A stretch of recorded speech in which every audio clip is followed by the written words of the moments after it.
My name is Orly Genger, and the title is Whole.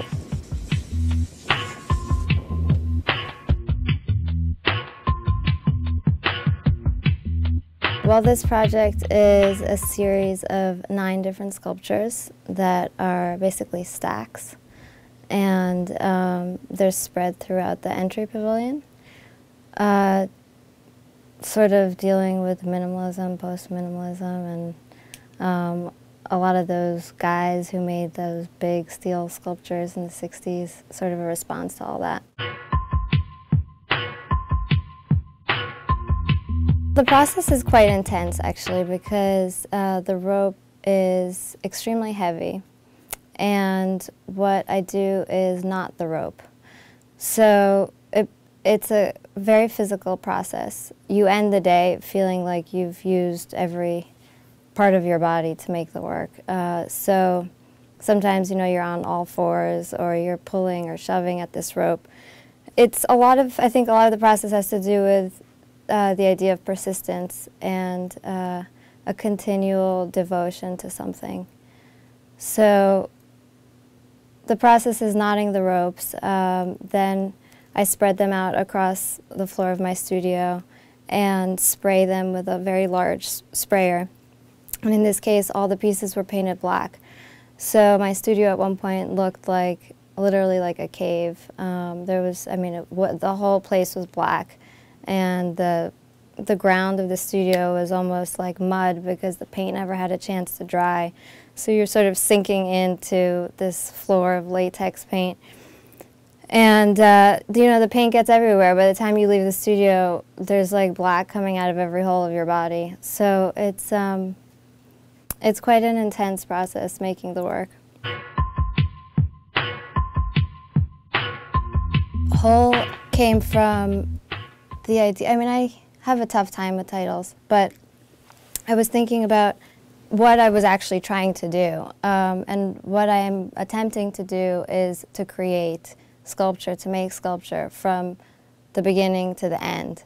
And instead of, let's say, a steel sculpture that is, that the artist might send out to get made, this is made by hand.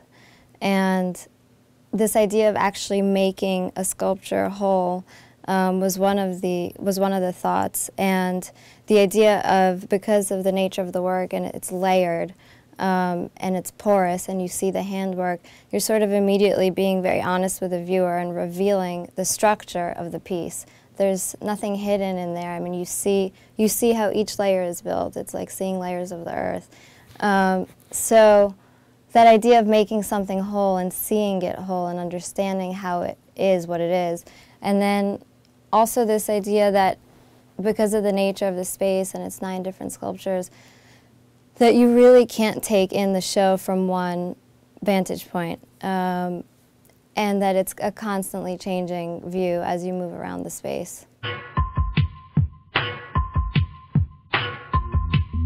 Each of the sculptures are named after the first names of some of the guys who won Mr. Universe. Okay, the big one up front is Arnold. Then we've got Reg. We have Joe, which is the super tall one, and Earl, Paul, Boyer, and Frank. It's my guys.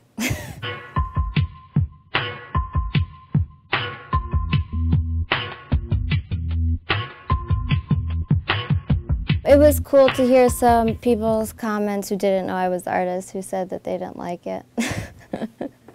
And that the piece beforehand was better because it made people smile. So that was okay.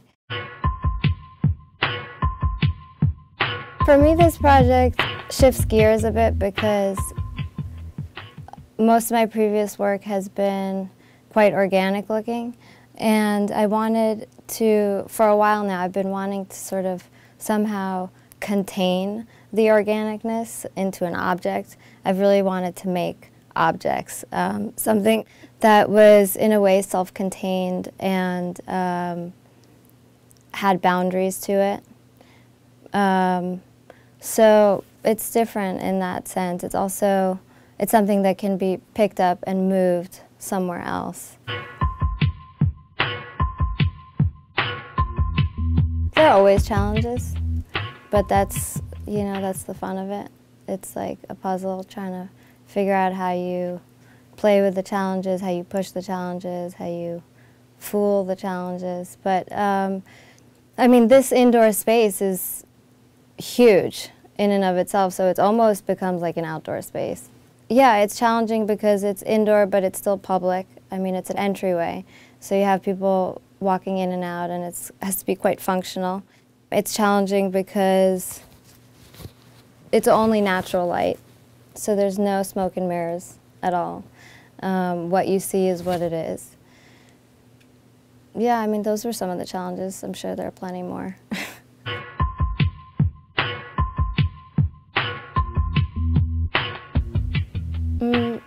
I just want them to feel something, you know. I think the worst thing is not to feel anything, and whatever it may be. I look at a lot of other art. I look at a lot of nature, and a lot of it is more cerebral than visual. So I think about a lot of ideas. So I think a lot of the work comes out of that. Yeah, that's a really tough question. That's like, what's my favorite color? I don't know. I'll have to get back to you on that.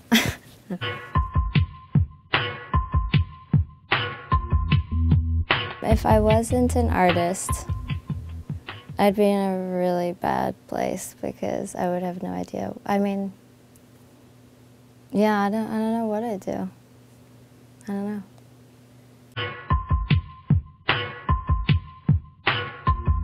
Cool. Great job. Sure. Make sure I look good. Most importantly.